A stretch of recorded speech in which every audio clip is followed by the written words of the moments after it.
evening. Before we move to the second big debate about a topic that's been trending on Twitter all day, we must bring you this horrifying story that has emerged from Tamil Nadu. It's a case of sexual harassment and blackmail of young unsuspecting women, and it has shaken the people of Tamil Nadu, but I believe the entire country must know what's happening. The case came to fore from Tamil Nadu's Pollachi city. Members of the accused gang befriended young college-going working women. They primarily used to target women in the age group of 18 to 35 on social media. They would then befriend these women, coax these women to meet them. During the meeting, the accused would then forcefully make them strip, shoot obscene videos, take compromising pictures of these women. Not just that, the videos were then used to blackmail the women for money for sexual favors. Police has now arrested about 4 accused, 4 members of this one specific gang, it seems. Reports suggest that there could be many such videos that these men have. For some reason, the police of Tamil Nadu that first said, no, there is only one case, no, there is only one video, has at least now admitted that they have found 4 different videos from the phones that were seized. But one of the victim's family, the one that confronted this gang, the one that brought it out, stood up and said, no, we will fight back to these brutes, claim that there are many more videos that have been shot, meaning there could be many more unsuspecting girls who have been targeted and blackmailed. So Pramod is with us, and he has been tracking this story. Pramod, take us through the modus operandi and what do we know about these 4 accused? Well, we can certainly say one thing that when it comes to the handling this case, especially in the Pollachi district, the police authorities doesn't seem to be showing much interest. Very unfortunate that we have to give these words because, like you exactly mentioned, the earlier version says one, the now current version says one. In fact, one of the reporters who actually questioned the Pollachi SP, Mr. Pandirajan, today during his press meet, he had to inform the SP that the SP is taking out the victim's name. That's the kind of sensitivity the SP of Pollachi district is having when he questioned if now you claim there are 4 videos, and if you want to go ahead and take the interview of them, take their own version of what exactly happened, and you have one victim and you are giving out the victim's name continuously, how are you going to keep their identity safe, and how do you expect them to trust? The only answer the SP could provide was that he regrets what he has done. Completely insensitive, and that's the way the case is being handled right now. And the thing is that the modus operandi is very simple. What they do is that they use social media, especially Facebook and other apps, and go ahead and they contact the victims. They talk to them, they lure them, they are very friendly towards them. They try to say that they want to take them to their family members to meet them and such like that. And at one point, when the victim tries to trust them, that is when they take advantage. And it's very unfortunate that such a gang is involving. And for now, 4 people are arrested. Everybody, including the people who actually caught these culprits and gave it to the cops, they took a confession from them where these guys are coming over and saying that so many victims are there. But however, the police for some reason is only trying to maintain that there are only 4 suspects. Even before the case is completely investigated, even before they could go ahead and find at least the other 3 victims to get their version, the SP of Pollachi is coming forward and saying that there is only 4 victims and no one else. We are not exactly sure what is playing on the background, but that's how the situation is in Tamil Nadu now. Okay, stay with me, Pramod, because I will keep coming back to you for more updates and insights into what's really happening here. But let's play out an excerpt of that video that has now emerged. And in this video, there are 2 accused, and what seems to be one of the family members of the victim who is confronting them. This video actually shows you that these men are confessing to their crime. Take a look. அடிச்சு அது வாங்கணும் எது வாங்குன video என்ன video யார் பேரு என்ன ஏதுன்னு சொல்லு சபரியோட வீடியோ யார் கூட எல்லா பொண்ணு கூட இருந்தா சரி நான் என்ன மிரட்டி வாங்கிட்டாங்க வாங்கி அதுக்கப்புறம் நான் இவங்க பக்கமே போறது இல்ல வேற என்ன நான் மிரட்டி கூப்பிடுவாங்கண்ணா நான் இந்த வீடியோ இருக்கிறவங்க யாரும் இவங்களுக்கு தெரியாதுண்ணா அவரோட தங்கச்சின்னு சத்தியமா தெரியாது சத்தியமா தெரியாதுண்ணா தெரியாதுடா. சத்தியமா தெரியாது. தெரியாம இருக்கு இப்படி பண்ணுவீங்களா? அடுத்தவங்க இப்படி பண்ண ஒத்துப்பீங்களா? டேய் பண்ணலின்னு மட்டும் சொல்லாத நீ. யாராவது உனக்கு தங்கச்சி இருக்கு, எல்லாரும் யாராவது பேசிருப்பாங்களா? யாருமே இது வரைக்கும் எல்லாருமே தங்கச்சி மாதிரி தான் உன்னையும் பாக்குறாங்க. அந்த பொண்ணு தங்கச்சி அந்த பொண்ணுக்கு Now, we will raise multiple questions because the Tamil Nadu police has to be questioned on its conduct. Not only did they reveal the name of the victim multiple times in their news briefing, I don't know what the intent was, whether they were trying to intimidate or shame the victim and her family. They even went on to just on day one say there are no more videos, there are no more accused, only 4 accused, only 1 video. Now they're saying only 4 videos. Here is an example of that comment that has been made by the SP of Pollachi, which also needs to be questioned. Listen. அதில் இருந்த வீடியோக்கள் 4 மட்டும்தான். நூற்றுக்கணக்கான இருப்பதாக தவறாக செய்திகள் இருக்குது. அதற்கு ஆதாரம் இருந்தால் தாராளமாக கொடுக்கலாம். சம்பந்தப்பட்ட பெண்கள் தாராளமாக புகார் கொடுக்கலாம். இது பெண்கள் விவரம் தெரிந்தாலும் எங்களால் வெளியில் அதை விவரங்கள் சொல்ல இயலாது. பட் அந்த செல்ஃபோனில் இருந்த 4 வீடியோக்கள் மட்டும்தான் 100% அந்த மாதிரியான எதுவும் கிடையாது. விசாரணையில் 4 பேரை தவிர வேறு யாருக்கும் சம்பந்தம் இல்லை. இன்ஃபேக்ட் அவர் ஃபஸ்ட்டு சொன்ன உடனே எனக்கு தகவல் அவர் தொகுதியில் நடந்ததுனால ஸ்ட்ராங் ஆக்சிடென்ட் அவங்கள்ட்ட தான் இன்ஸ்ட்ரக்ஷன் வந்து actually. Now, let's also bring you a reaction from AIADMK. Unfortunately, we tried to get somebody from the government, from the ruling party in Tamil Nadu to come and speak to us, but either they were not available or not willing to talk because it's a sensitive case. Here is what an AIADMK MP told us earlier. Listen. இதில் ஒரு குற்றவாளி அந்த சகோதரரை அந்த பெண் பாதிக்கப்பட்ட பெண்ணின் சகோதரரை தாக்கியவர் ஆளுங்கட்சியை சேர்ந்தவர்கள் குற்றம் சாட்டுகிறார்கள். ஆனால் முக்கிய குற்றவாளியே பல்வேறு கட்சிகளை சார்ந்தவர்கள்.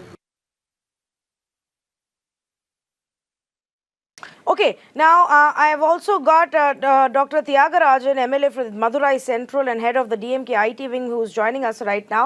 But on that last comment that we played out of the AIADMK, I want to go back to Pramod. And Pramod, there are now allegations and counter-allegations being made about the connections that these accused have, or the so-called connections. There is a link with DMK that seems to be emerging with AIADMK. Tell us about that.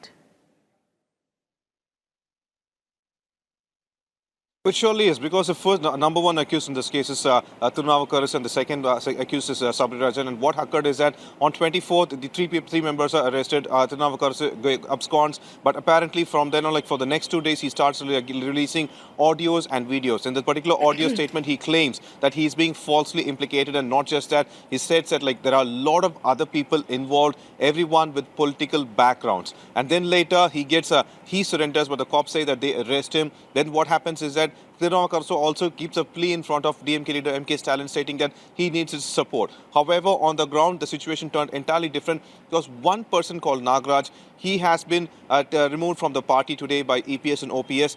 Imagine the first arrest was on 24th, the victim's brother and everybody getting beaten up as like before that. And today, the person has been removed from the party for activities and bringing bad name to the party. The party has not accepted what sort of bad name he brought forward, nothing like that. But that seemed to be the connection where the people are gambling, claiming that AIDMK people were involved. This is our biggest issue, and that's the reason all correction measures, I would say, or safety measures are being taken right now. Nagraj has been removed from the party. So this is a kind of issue that is like involving in this case right now. Very unfortunate that such an important case is being painted with political colors, and more importance is given to that than investigating the case. Yes, but while that is the unfortunate part, the fact also is that if indeed there are political connections, and that is why the police is going slow or moving over cautiously or naming the victim in this case, or denying that it could be much larger than what it is seeming like, then we have to put that question out, and we have to ask the AIADMK about it. Unfortunately, AIADMK wasn't able to be part of this debate tonight. But Dr. Thiagarajan, DMK has made this allegation. On what grounds are you accusing AIADMK of biased behavior? Let me start from the beginning. I think it's very irresponsible for you to throw in all kinds of parties' names. Let us start with the facts as we know them. As your colleague who's on the ground here reported, On the 24th of February itself, an arrest was made in the morning and the same gentleman was let off in the evening. Once our party came to know of this, our party office bearers and members in that area have held 5 protests. I'm going to give you the dates and the details. On the 26th of February, we held a protest asking for the case to be transferred to the CBCID because we felt a case of such great enormity, allegations of 6 years of problems from tens of people or 10 to 15 people and potentially 250 plus women targeted. Once we heard of the scale of this problem, we asked for the case to be transferred to the CBCID. Government did not respond. On the 28th of February, the DMK local office bearers held a protest. Government did not respond.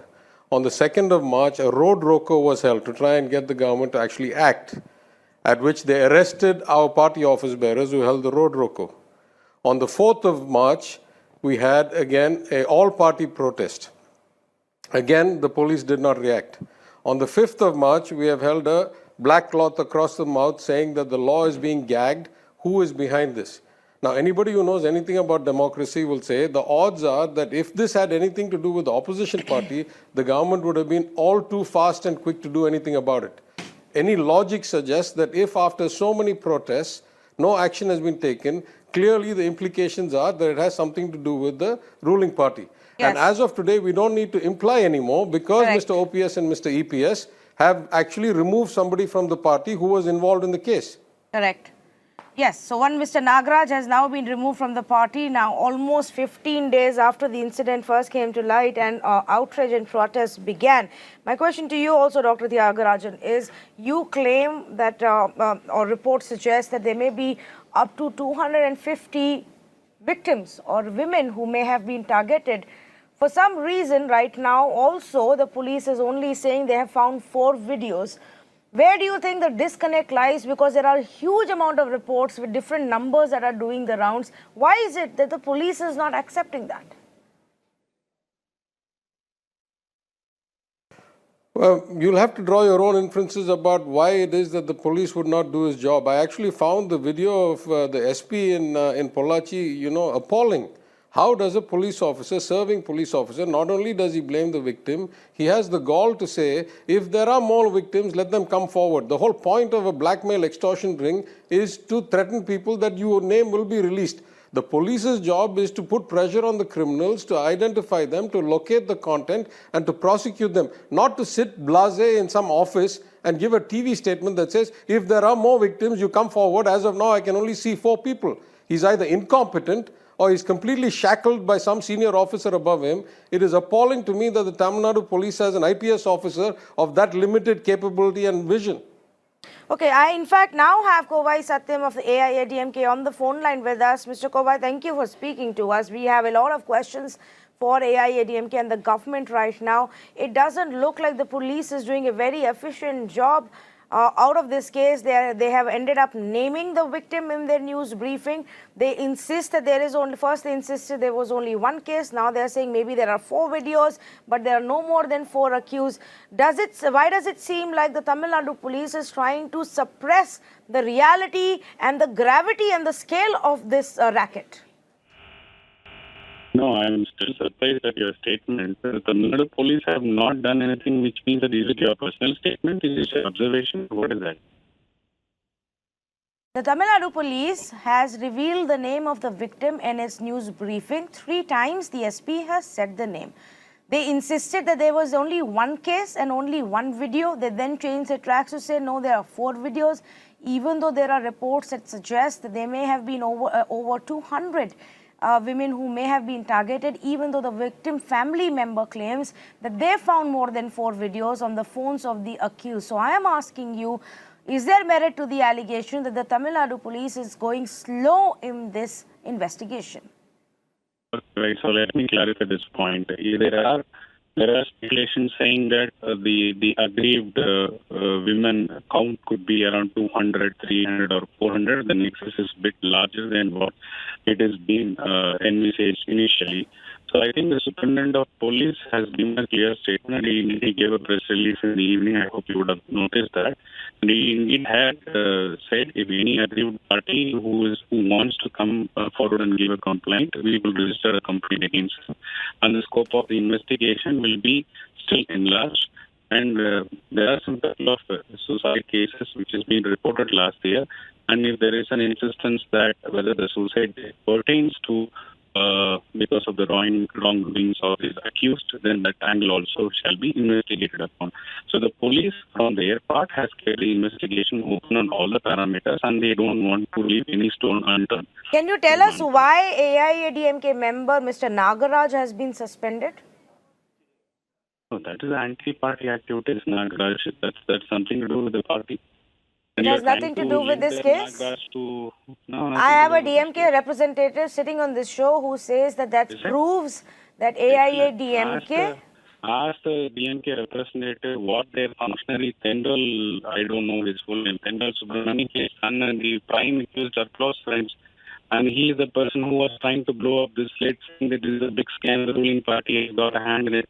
Why he has to come forward to the media? There is a bit of the audio with you is not very clear, so I'm going to repeat the point that you are making. Are you alleging that the prime accused in this case is the son of a DMK member? Yes, yes. Ask him, his father is the one who 2 days ago came up to the media and said this case has got nexus with the ruling party. Dr. Tyagarajan, do you want to respond to this? Yes, let's get a response from the DMK on it. This kind of idiotic statement from a guy who has nothing to defend himself. His party member who was arrested and released has been removed by his seniors in the party. I don't know what this guy's rank in the party is. He comes on the show and makes some random statements about whose son, whose whatever. The guy's got like no brains. What are we talking about? If this was an opposition member, do you think the ruling party would be sitting on its hands? How many arrests would have been made by now? Have we removed anybody from the party? Why did they remove a guy who was arrested and released? What is this nonsense? Some random guy comes and makes some random statement. What is he standing in the party first? Okay, let's listen into what Mr. Satyan has to say. Yes, go ahead. I'm challenging this DMK person who is on this show. Do you want me to send across right away that the prime accused? Well, what I can actually don't know. You don't have to challenge Mr. Tyagarajan and send him any evidence. If you have evidence, kindly give it. Kindly give it to the police and let there be an investigation. Yes. No, Mr. Satyam, look, here is a thing which is very clear. What is he? Is he obstructing justice? He has evidence in his hand that he doesn't give to the police. Is he obstructing justice? What is the guy doing here? He is a ruling party representative. Okay, gentlemen, I don't want to get into a DMK versus AIADMK fight here. The idea of doing this story was to tell this country. Mr. Satyan. I take 15 seconds. I will not waste anybody's time. If the DMK men so strongly believe that none of their party functionaries' son is involved in this, he can directly check his records, which has come out right now. I can send across the proof wherever he gives me a number. No, whatever you have to prove that evidence in the court of law. The police can name who they want. The police can slap charges against who they want. It is only when they're able to prove it in the court of law will we know whether those who are accused are linked to the AIADMK or to the DMK. And frankly, it shouldn't matter, because the police has to do an unbiased job here and the court will give a decision on it. The fact of the matter is that there must be a proper investigation that is done. Were there only 4 victims, or were these group of 4 men actually running a big racket for a long time, and have there been more victims of their harassment? It was a simple modus operandi. You reach out to women on social media, young and unsuspecting college girls.